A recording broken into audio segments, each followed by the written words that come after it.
Hello मित्रों, Awadhesh study class में आपका बहुत बहुत स्वागत एवं हार्दिक अभिनंदन है। मित्र, आज का हमारा वीडियो कक्षा 6वीं का है, यानी कि कक्षा 6वीं का मैथ है, अभ्यास 2B।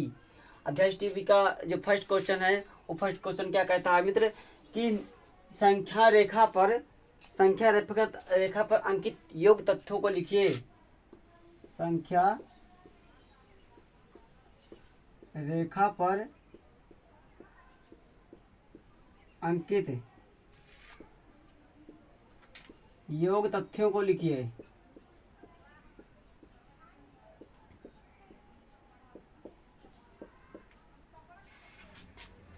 संख्या रेखा पर अंकित योग तथ्यों को लिखना है, तो क्या करेंगे हम? देखिए, ये चित्र हमने तो ऐसे बना दिया, लेकिन आपको ऐसा नहीं बनाना। ये स्केल लेना है आपको, ये स्केल देखिए, ये केवल यही, मतलब यही नहीं लेना है, ये केवल यही लीजिए। और छोटी वाली भी आती है, इतनी बड़ी छोटी रहती है, इतनी बड़ी छोटी रहती है, 15 सेंटीमीटर की, ठीक है, वो भी ले सकते हैं आप। मतलब कोई दिक्कत नहीं है, क्योंकि ये बड़ी वाली छोटी वाली होती है, ठीक है।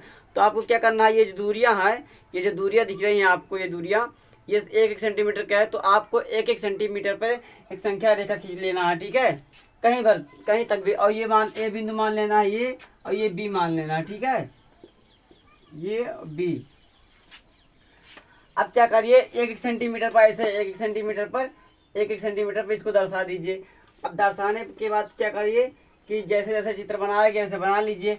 अब ये संख्या रेखा पर अंकित योग तथ्यों को लिखिए, यानी कि संख्या रेखा पर जो योग तथ्य दिए गए हैं उनको आपको लिखना है कि कैसे कैसे मिलकर के कैसे कितना बन गया, ठीक है। तो देखिए, यहाँ 0 है, ठीक है, एक संख्या रेखा खींची गई है, उसमें पूर्ण संख्याओं को दर्शाया गया है, और पूर्ण संख्याओं कहाँ से कहाँ चली हैं, इनके योग तथ्यों को हमें दर्शाना है। नहीं कि देखो, ये 0 से चला, कहाँ से चला, 0 से चला, कहाँ पहुँच गया, 4 तक। कितना? 1 2 3 4, तो कितना हो जाएगा यहाँ पर 4, ठीक है। अब ये देखिए, ये समझो, ये अब ये 4 से चला तो कहाँ पर 9 तक गया, तो 1 2 3 4 5, तो कितना हुआ, नहीं कि 4, 0 से चला था 4 तक, तो यहाँ पर 4 हो गया। अब 4 से चल रहा है 9 तक, तो कितनी दूरी चला, 5, ठीक है।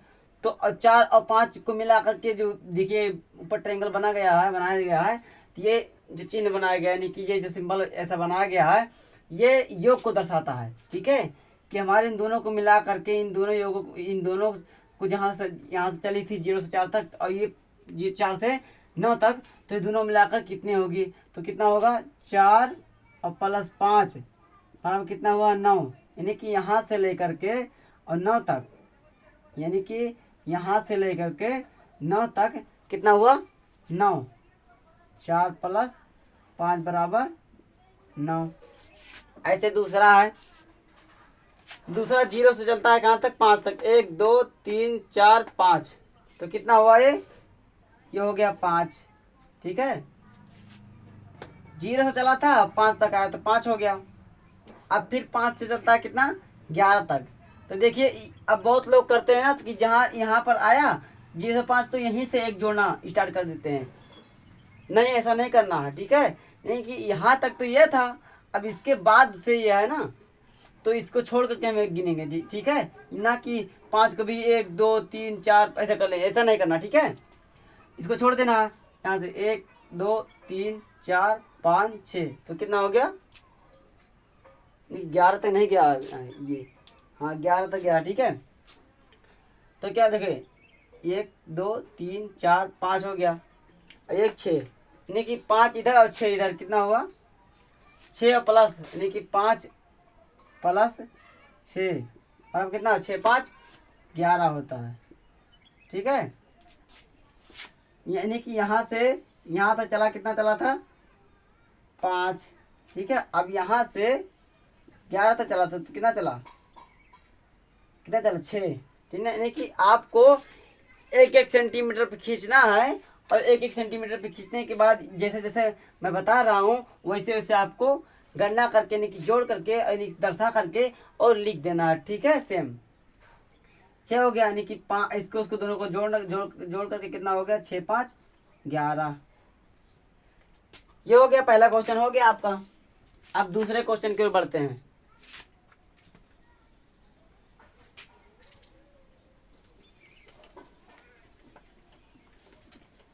अब दूसरे क्वेश्चन की ओर बढ़ते हैं। दूसरे क्वेश्चन देखते हैं क्या कहता है। आपको अगर कोई भी प्रॉब्लम, कोई भी दिक्कत कहीं पर भी लगती है तो आप कमेंट बॉक्स में लिख दीजिएगा, हम आपको एक्स्ट्रा वीडियो प्रोवाइड कर देंगे, ठीक है। और कितने पेरेंट्स हैं आपके जो पढ़ने के लिए बोलते हैं, आपको पढ़ते नहीं, ठीक है, वो भी लोग भी भैया कमेंट में लिख दीजिएगा। देखते हैं कौन कौन योद्धा हैं हमारे। तो दूसरा क्वेश्चन क्या कहता है, कहता है निम्नांकित तथ्यों को संख्या रेखा पर दर्शाइए। यानी कि अभी तक हमने तथ्यों को, यानी कि तथ्यों को जो संख्या रेखा थी उसको हमको उसका जो योग था, योग तथ्य था, उसको लिखना था। लेकिन अब यहाँ पर योग तथ्य दिया गया है और जो संख्या रेखा पर हमें दर्शाना है, संख्या रेखा बनाना है, ठीक है। तो दूसरे का क्या है, पहला है, क्या कहता है, दूसरे का पहला है 5 + 4 = 9। दूसरा क्या है, इसी में 0 + 5 = 5। इसी में तीसरा क्या है, दूसरे का तीसरा है कि 2 + 3 + 4 = 9। अब 5 + 4 यानी कि एक, देखिए स्केल की सहायता से आप क्या करिए कि आप करिए ऐसा, देखिए 12 सेंटीमीटर का खींच लीजिए। और वैसे तो बहुत लंबा खींच सकते हैं, बट लंबा नहीं खींचना, ठीक है, केवल 9 ही तो दर्शाना है यार, तो क्या करके ज़्यादा खींचेंगे, ठीक है। देखिए ऐसे हम ऐसे खींच रहे हैं, बट आपको ऐसे नहीं खींचना है, ठीक है, स्केल की सहायता से खींचना है। अब ऐसे 1-1 सेंटीमीटर दर्शाइएगा आप। 1 2 3 4 5 6 7 8 9 10 11। अब देखिए आप क्या करना, 5, पहले 5 से 0 से 5 तक ले जाइए आप। अब 0 से 5, ये 5 है, 5 ऐसे, ठीक है, ये 5 तक हो गया, ठीक है। अब क्या करना है, अब 4, हमने कि यहाँ से 4, 1 2 3 4, इसको नहीं, इसको लेकर नहीं गिनना है हमको, किसी को भी लेकर के गिन लेना है, इसको लेकर नहीं गिनना है, क्योंकि 0 से 5 तक ये चली थी ना, अब ये चल रही है तो यहीं से स्टार्ट होगा, लेकिन यहाँ से हम गिनती करेंगे, ठीक है। 1 2 3 4, अब 4, 5 + 4 है, ऐसे ऐसे, तो कितना हो गया, ये 4 हुआ, ठीक है, ये 4 हो गया। अब 5 और 4 हो गया। अब इन 5 और 4 को मिलाकर कितना होता है, इस योग तथ्य को दर्शाने के लिए हम क्या करेंगे, ऐसे सिंबल बनाएंगे, ऐसे, यानी कि यहाँ से ये यहाँ से चली थी, यानी कि यहाँ से लेकर यहाँ तक कितना हुआ था, 5, और यहाँ से यहाँ तक कितना होता, 4। अब इन सबको मिला करके हमें क्या बनाना है, हम इनको जोड़ना है, ठीक है। इसी के लिए योग तत्व दिया गया, कि तो 5 + 4 = कितना हो गया, 9, ठीक है। आप ऐसे उतार लीजिएगा, ठीक है, इसको ए और इसको बी मान लीजिए। वैसे लिखा नहीं है हमारे आपकी किताब में नहीं दिया गया, लेकिन मान लीजिए बिंदु, एक बिंदु यहाँ, एक बिंदु यहाँ, तो क्या हो जाएगा, दोनों को बिंदुओं को मिलाने वाली रेखा को संख्या रेखा कहते हैं, ठीक है। 2 बिंदुओं को मिलाने वाली रेखा को संख्या रेखा कहते हैं। तो ये हो गया। अब अगला दूसरा कहते हैं, दूसरा क्या कहता है, देखिए दूसरा करने से पहले आपको बताएंगे हम कि आप एक सवाल को, अगर आप बुक में केवल एक सवाल दिया गया तो उसी सवाल के माध्यम से आप 2-4 सवाल बना लीजिए एक्स्ट्रा, उसके बाद उसको हल करिए, और हल करने के बाद आप देखिए कितना आपको बेनिफिट लगेगा, कितना आपको बढ़िया लगेगा कि हमको अच्छे से कम्प्लीटली याद हो रहा है, इनके अच्छे से हमको कॉन्फिडेंस हो जा रहा है करने का, ठीक है। अब 0 से 5 एक संख्या रेखा दर्शाइए। फिर से हम आपको बार बार वही प्रोसेस इसलिए बता रहे हैं कि आपके दिमाग में बैठ जाए। अब देखिए पूर्ण संख्या है हमारी 0 से स्टार्ट होती, पूर्ण संख्या दर्शाइए। 1 0 1 2 3 4 5 6 7 8 9 10 11 और ये हो गया 12 भैया। इसको मानो चाहे ना मानो से लिख दे रहे हैं ए और बी। तो 0 से 5 चलना है, बस बहुत सिंपल चलना है आपकी यार। देखिए दो संख्याओं को योग करना पर 0 + 5 को, तो 0 से कहाँ चलना है 5, ये है 5 भैया हमारा, ये है 0, ठीक है। ये है 5, ये 0 से 5 चलना था हमको, ठीक है। तो 0 + 5 यानी कि यहाँ से देखिए यहाँ से यहाँ तक कितना हो गया, यहाँ ये 0 हो गया, 0 अब यहाँ कहाँ तक चला है, 0 से 5 तक चला है, +5, ठीक है।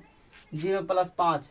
अब कहेंगे यार इसमें तो 5 एक 0 वाला नहीं जोड़ा था, पर यहाँ पर यार नहीं दिया गया है कोई संख्या है, और अन्य कोई संख्याएं नहीं दी गई हैं कि हमें 0 को ना लिखना पड़े, ठीक है। अगर यहाँ की 5 + 4 यानी कि 0 की जगह पर 1 + 4 यानी 1 + 4 = 5 दिया होता, तो हम 1 से लेकर के क्या करते हैं, 1 पहले करते हैं, 1 यानी कि 0 से 1 चलते हैं, उसके बाद फिर 2 सर्कल लेकर के 4 तक चलते हैं, ठीक है, यानी 5 तक। तो मिला जो कितना हो जाता, 5 हो जाता, ठीक है। अब ये खत्म हो गया आपका। अब तीसरा बचता है।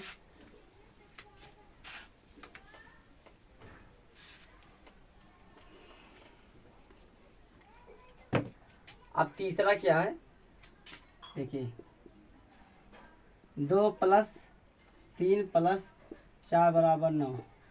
आपको सिंपली एक संख्या रेखा खींचना है। संख्या रेखा को कोई नाम दे दीजिए ए और बी। संख्या रेखा पर संख्याओं को दर्शाइए। अब 0, ये आपको दूरियां जो है सेंटीमीटर यानी कि पटरी से नाप करके आपको कॉपी में खींचना है, ना कि वैसे खींच देना है, ठीक है। 1 2 3 4 5 6 7 8 9 10 11। अब 2 से यानी कि 2 + 3 + 4 चलना है, वही क्या 2 + 3 + 4। पहले आपको कहाँ तक चलना है, 0 से 2 तक चलना है, कि 2 तक चलना है 0 से, ऐसे।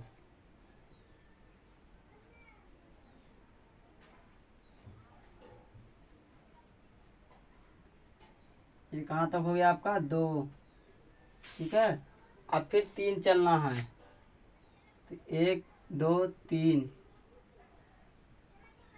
इसको लेकर के आपको गिनती नहीं मारना है, जहाँ पर संख्या है उसको छोड़ करके गिनती हम मिलाएंगे यहीं से, लेकिन इसको छोड़ करके गिनती मारेंगे, ठीक है, अन्यथा आपका सवाल गलत हो जाएगा। कहाँ ये कितना हो गया, 1 1 2 3, ये 3 हो गया। अब फिर 4 + 4, 1 2 3 4।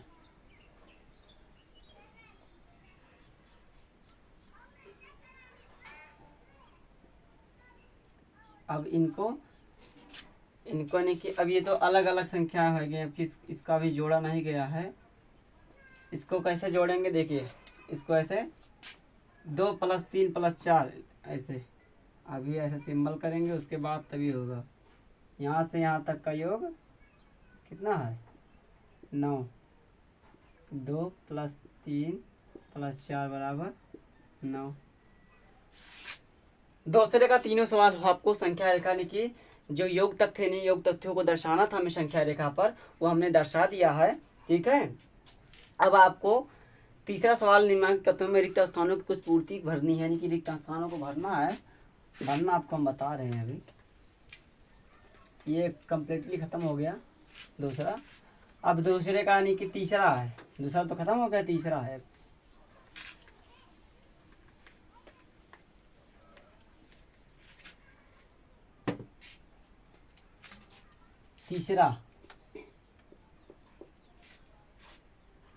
तीसरे का पहला है 345 + 789 इक्वल टू बॉक्स है एक ऐसे, उसके बाद में प्लस 345, तीसरे का पहला है। ठीक है, हम आपको एक एक करके बताएंगे। ठीक है, देखिए ये जो दिखाई दे रहा 345 789 इक्वल टू बॉक्स प्लस 345, ये आपको क्या करना है, यहाँ पर आपको क्रम विनिमय का नियम लगाना है। क्रम विनिमय का नियम यानी कि क्रम बदल, ऐसी कोई भी संख्या है, यानी कि ऐसी कोई संख्या है जो जिनका क्रम है बदल करके और हमको इनकी क्रम बदल दिया जाए, लेकिन उसका जो वो होता है योग, उसका एक वही आए, यानी कि उनका सेम सेम है। जैसे दो कंडीशन ले लेते हैं, ऐसे आपको बता देते हैं। देखिए ऐसे ले लिए चार दो संख्या ले लीजिए, यानी कि दो संख्या है, हाँ दो संख्या ले लीजिए, 4 और 3 ले लेते हैं। अब इनको दो कंडीशन में जोड़ना है आपको। एक कंडीशन ये हो गया 4 + 3, 3 + 4, 4 3 7, 4 3 7, यानी कि हमने इन संख्याओं के क्रम को बदल दिया है। यानी कि चाहे ये पहले इसमें 4 हमने आगे कर दिया था और इसमें क्या कर दिया था, हमने 3 पहले आगे कर दिया था, लेकिन इन दोनों कंडीशन में हमारे जो संख्या है यानी कि योग जो प्राप्त हो रहा है वो हमारी एक पूर्ण संख्या प्राप्त हो रही है और वो पूर्ण संख्या दोनों में सेम है। ठीक है, तो इसे हम क्रम विनिमय नियम जानते हैं। ठीक है, क्रम विनिमय साचर प्रारूप का नियम, ये सभी नियम हम आपको एक वीडियो में प्रोवाइड कर देंगे, आप चिंता मत लीजिएगा। ठीक है, तो ये हो गया, थोड़ा हम झलक कर देते हैं। संवर्ग का नियम होता है एक, संवर्ग का नियम आप जानते हैं कि नहीं जानते हैं, कमेंट बॉक्स में बताइएगा, हम बता दे रहे हैं। जब एक पूर्ण संख्या को दूसरी पूर्ण संख्या से जोड़ते हैं और उसका जो योग प्राप्त होता है वह एक पूर्ण संख्या ही प्राप्त होती है, तो योग का योग के लिए संवर्ग का नियम कहेंगे। जैसे हो गया एक, मान लीजिए 2 + 3 ले लेते हैं। अब ये और ये दोनों को जोड़ने पर हमें क्या प्राप्त हो रहा है, पूर्ण संख्या ही प्राप्त हो रही है। ठीक है, तो ये क्या है, योग के लिए संवर्ग का नियम है, हम आपको बता देंगे, एक वीडियो में प्रोवाइड कर देंगे। फिलहाल आप अभ्यास को हल करिए। तो क्रम विनिमय नियम में देखिए ये इक्वल टू है, तो इन्हीं की दोनों को बराबर करने होगा, तो हमको संवर्ग का नियम लगाएंगे। यानी कि संवर्ग का नियम लगाने से पहले आपको यानी कि रिक्त स्थान की पूर्ति यहाँ पर दी गई है। अब यानी कि ये जो योग होगा इनकी 345 + 789, इनको हम जोड़ेंगे। 9 5 14 के 4, हाथ सिला 1, 8 4 12, 13 का 3, हाथ सिला 1, 7 3 11, 1134 जो हो रहा है। अब ये 1134 इसका हो रहा है। अब 1134 यहाँ पर लाने के लिए हम क्रम विनिमय का नियम लगाएंगे। तो इसमें क्या पहले, यानी कि पहले इसमें 345 था और इसमें बाद में 345 है, प्लस का सिंबल यानी कि पहले, तो इसमें बीच में क्या होगा 789 हो गया। 789 होगा तभी तो दोनों बराबर होंगे। तो 789 + 345 इक्वल टू कितना हो 1134। देखिए यहाँ पर क्रम विनिमय नियम का पालन हो रहा है। देखिए 345 और प्लस 789, इसमें क्या हो रहा है कि 789 पहले दिया गया यानी कि 345 बाद में दे दिया गया और बीच में बॉक्स कर दिया गया है कि आप क्रम विनिमय नियम से कैसे आप हल कर पाते हैं कि नहीं हल कर पाते हैं। ठीक है, क्रम विनिमय नियम से हमने आपको बताया अभी कि हम दो कंडीशन ले लेते हैं, 4 और 1 5, दो संख्या ले लेते हैं। अब देखिए दो कंडीशन लगाते हैं इसमें, पहला कंडीशन ये, दूसरा कंडीशन हम ये लगाते हैं।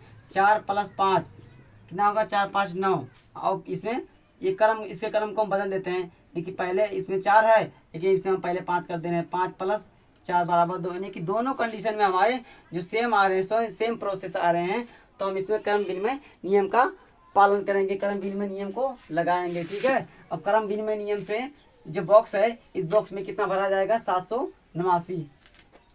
ठीक है, 789। अब तीसरे में दूसरा क्या है, तीसरे में दूसरा है कि 2 यानी कि 2889 + 0 यानी कि 2889 + 0। इक्वल टू दिया गया है। इसमें क्या बदल जाएगा,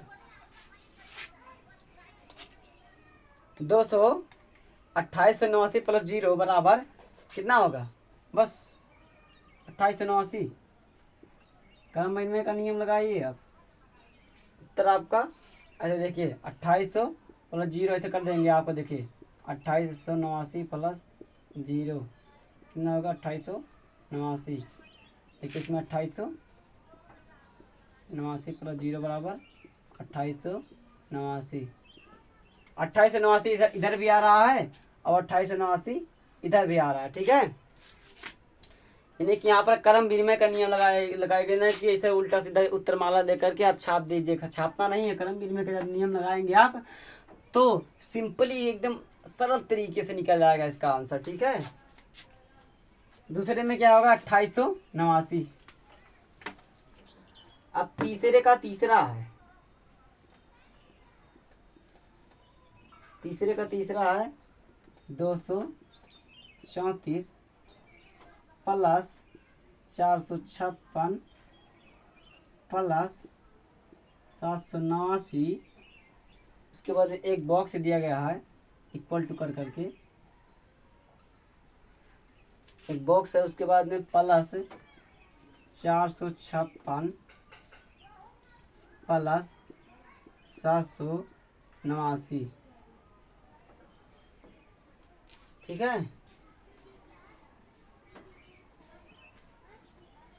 देखिए इसमें 234 प्लस 456 था, इसमें क्या है 456 प्लस 789 है, तो इसमें क्या होगा बताइए, लगाइए पान दिमाग। देखिए यहाँ पर भी क्रम विनिमय नियम का पालन हो रहा है। अब ऐसे सिंपली आप हल कर दीजिए, अगर आपको नहीं आता है तो आप सिंपली हल कर लीजिए। देखिए 709, देखिए इसमें पहले 234 है, फिर 456 है, फिर 789 है, इसमें 456 है प्लस 789 है।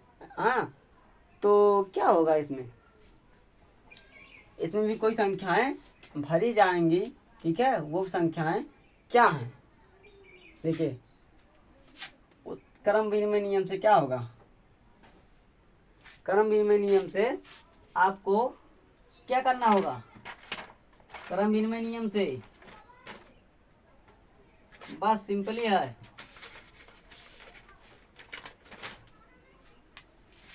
क्रम विनिमय नियम से आपको कितना भरना होगा। देखिए 234 यार, देखिए अब इसको, अब ये बराबर है या नहीं बराबर है इसको कैसे देखेंगे, देखिए जोड़ो पहले इसको, 234 456 6 4 10 का शून्य, असिला 1 5 3 8 1 9 4 2 6 कितना हुआ, 6 4 10 का शून्य, 5 3 8 1 9 4 2 6 और इसमें 789 जोड़ेंगे, 789 9 8 9 17 के साथ हासिला 1 7 6 13 1 14 1479। और इसमें देखें 234 प्लस 456 प्लस 789, 9 6 15 और 15 4 19 का 9 हासिला 1 8 5 13 14 15 16 17 के साथ हासिला 1 और 7 4 11 12 13 1 14 कितना 1489। इसमें क्या आया था, इसमें भी क्या आया था, इसमें भी 1489 आया, ठीक है 1489। और 1489 बराबर होगा कि नहीं बराबर होगा, देखिए 1489 और 1489 बराबर आ रहा है, यानी कि ये भी क्रम विनिमय नियम से हल होगा, ठीक है। क्रम विनिमय नियम से यहाँ पर 234 आया है, वैसे नहीं आया है कि वैसे भर दिए हम देख करके, क्रम विनिमय नियम से आया, हम क्रम विनिमय नियम आपको बताया है पहले भी ऊपर। अब ये हो गया, अब चौथा है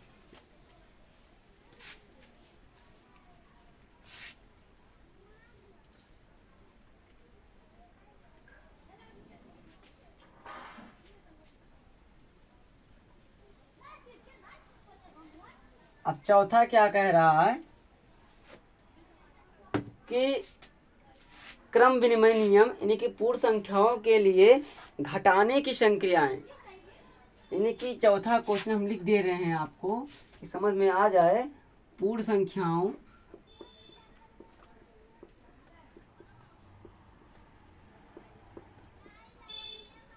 संख्याओं के लिए घटाने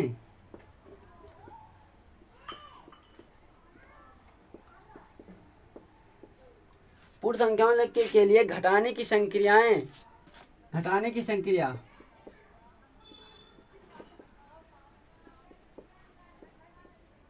हमारी संक्रिया कितनी होती है? चार संक्रियाएं होती हैं।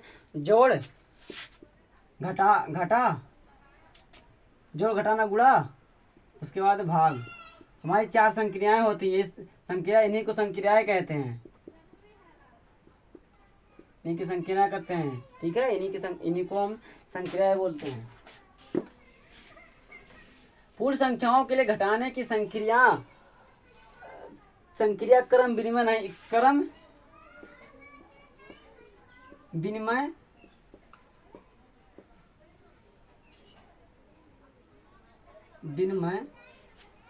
नहीं है। क्या करना है? यानी कि पूर्ण संख्याओं के लिए घटाने की जो क्रम विनिमय संक्रिया है वह क्या है?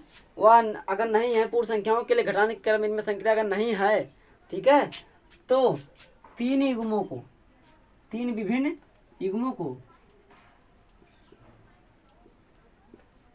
युग्मों को लेकर समझाइए।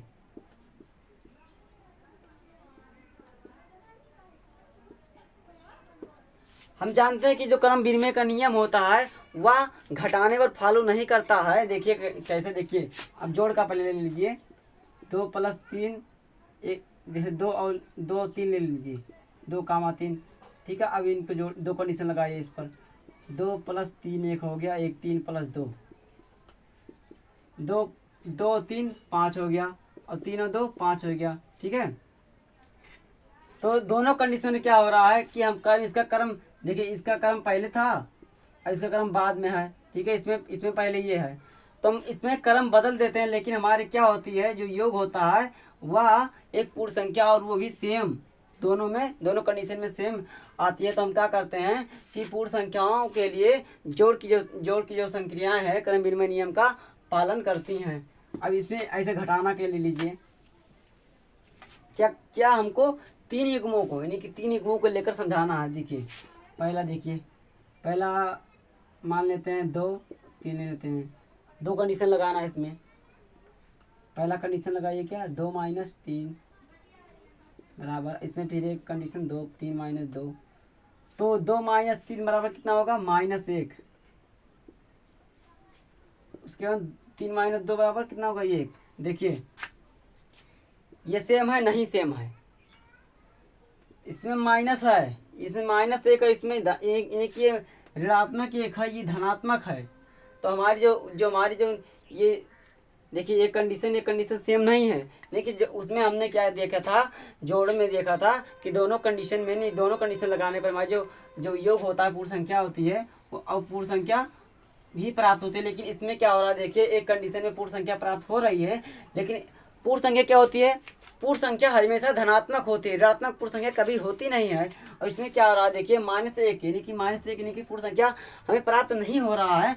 तो ये क्या है, ये यानी कि जो क्रम विनिमय का नियम है वह घटाने के लिए, यानी कि घटाने के लिए क्रम विनिमय का नियम है वो पालन नहीं करता है, यानी घटाना जो है क्रम विनिमय नियम का पालन नहीं करता है। ये कंडीशन ये हो गया। दूसरा कंडीशन देखते हैं, दूसरा युग्म देखते हैं कि मान लीजिए ले लीजिए 4 और 2 के लिए, यानी कि पहला कंडीशन लगाइए, पहला कंडीशन यहाँ पर देखते हैं, यहाँ पर देखते हैं दूसरा युग्म लेते हैं, जैसे 4, 2 लेते हैं, 2 कंडीशन लगाते हैं। इसमें भी कोई भी, यानी कि कोई भी नियम हो, संपर्क का, परवल का या फिर साझर परवल का, उसमें 2 कंडीशन हमेशा लगाइए। ठीक है, अगर दोनों कंडीशन सेम आता है तो समझो ये क्या करता है, ये संक्रिया हमारे इस नियम का पालन करता है। ठीक है, 4 माइनस 2 बराबर 4 में से 2 गया 2, फिर 2 माइनस 4 बराबर क्या हुआ -2। देखिए तो सर देखिए इसमें भी देखिए -2 यानी कि यहाँ पर 2 आ रहा है, यानी कि हमारी जो पूर्ण संख्या एक में हमारी पूर्ण संख्या मिल रही है, लेकिन दूसरे में हमारी पूर्ण संख्या नहीं मिल रही है। अब कहेंगे यार ये भी पूर्ण संख्या नहीं, ये पूर्ण संख्या नहीं है, क्योंकि हमारी पूर्ण संख्या सदैव धनात्मक होती है, ऋणात्मक कभी नहीं होती है हमारी पूर्ण संख्या। ठीक है, क्या होता है इसका डिफिनीशन क्या होता है कि योग के लिए डिफिनीशन क्या होता है, जब एक पूर्ण संख्या को दूसरे पूर्ण संख्या से जोड़ते हैं, ठीक है, और हमारी जो वो जोड़ने के बाद जो हमारा योग प्राप्त होता है कितना होता है, एक पूर्ण संख्या ही प्राप्त होती है, ना कि कोई और अन्य संख्या ऋणात्मक संख्या, वो पूर्ण संख्या ही प्राप्त होती है। तो उसे हम क्या कह सकते हैं कि वो क्रम विनिमय यानी कि साहचर्य का प्रबल का नियम यानी फॉलो करता है। ठीक है, तो हमारी जो पूर्ण संख्या होती है कभी ऋणात्मक संख्या नहीं होती, हमेशा सदैव धनात्मक होती है। ठीक है, देखते होंगे यहाँ पर जैसे जो बना होता है सिंबल, ये जो पूर्णांक होते हैं बीच में शून्य होता है, यहाँ पर जो 1 2 3 यहाँ पर ये पूर्ण संख्याएं होती हैं, तो यहाँ पर हमारी जो क्या होती हैं, ये ऋणात्मक संख्या होती है -1 -2 -3। ठीक है, यानी कि 0 के साथ मिलकर के पूर्ण संख्या और ऋणात्मक संख्या 0 के साथ मिलकर के क्या बनाते हैं, पूर्णांक बनाती हैं। ठीक है, तो देखिए ये हमारी जो संख्याएं हैं ये क्या है, ये हमारी पूर्ण संख्या है, ये ऋणात्मक संख्या है। ठीक है, 2 कंडीशन हमने लगाया, अब तीसरा कंडीशन भी बता देते हैं। वैसे तो आपको समझ में एकदम सिंपल याद हो गया होगा फ्रेंड्स, कोई दिक्कत आपको नहीं होगी, हम तो जानते हैं। अब एक कंडीशन हम लगा देते हैं आपके लिए, चलिए लगा देते हैं, कोई भी लगा दीजिए, कोई दिक्कत नहीं है। चलिए लगाते हैं 4 लगाते हैं, 3 लगा देते हैं और 2 लगा देते हैं, 3 2 लगाएं, 5 लगाइए 9 5 9। पहला कंडीशन लगाइए इसमें 5 माइनस 9 बराबर, और दूसरा कंडीशन लगाइए 9 माइनस 5, 5 में से 9 गया यानी कि उल्टा -4, 9 में से 5 गया 4। देखिए यहाँ पर हमें एक अवस्था में क्या मिलता है, एक कंडीशन में मिलता है हमारी संख्याएं पूर्ण संख्या मिलने, एक कंडीशन में पूर्ण संख्या में प्राप्त नहीं होने की हो रही है, यानी कि ऋणात्मक प्राप्त हो रही है। तो ये जो घटाना है वह क्रम विनिमय नियम का पालन नहीं करता, यानी कि घटाना जो संक्रिया है वो क्रम विनिमय नियम का पालन नहीं करता। ठीक है, और गुणे के लिए भी करता है। देखिए और देखते हैं गुणा के लिए, हम भी देख लेते हैं आपको, इसीलिए कि आपको कोई दिक्कत ना हो। देखिए गुणा देख लेते हैं, गुणा के लिए 4 2 ले लेते हैं, 2 4 और 2 संख्याओं को ले लेते हैं, 2 कंडीशन लगाते हैं। पहला कंडीशन 4 गुणे 2, ठीक है, दूसरा कंडीशन 2 गुणे 4। देखते हैं ये पालन करता है कि नहीं गुणा, यानी कि गुणा हमारा जो क्रम विनिमय नियम का पालन करता है कि नहीं। तो 4 दूना 8 और 2 चौक 8। देखिए हमने 2 कंडीशन लगाया इसमें, देखिए पहला का क्रम 4 पहले रखा, यानी कि 4 का क्रम पहले रखा, और ये दूसरे में जो 4 है उसका क्रम बाद में रखा, यानी कि दूसरी संख्या में रखा। तो हमें क्या एक पूर्ण संख्या ही प्राप्त हुई है। ठीक है, और वो भी सेम, ठीक है, वो भी सेम प्राप्त हुई है। तो हम कह सकते हैं कि जो पूर्ण संख्याओं के लिए गुणा का जो संक्रिया है वह क्रम विनिमय नियम का पालन करता है। वैसे भाग आपको भाग भी बता देते हैं इसी वक्त, वैसे प्रोवाइड कर देंगे आपको एक्स्ट्रा, बट बता दे रहे हैं इसी वीडियो के माध्यम से कि आपको कोई दिक्कत ना हो। देखिए भाग देख लेते हैं कि 2 भागे 2 और 4 ले लेते हैं। पहला कंडीशन लगाते हैं 2 भागे 4, और दूसरा कंडीशन लगाते हैं 4 भागे 2।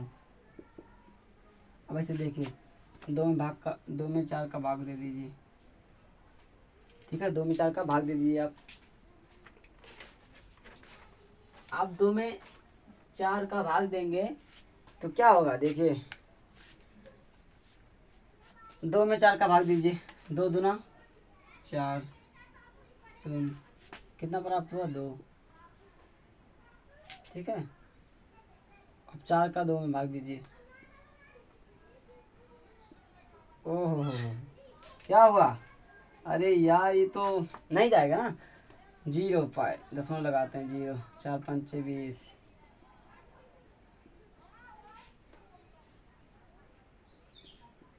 ओहो, नहीं करता है।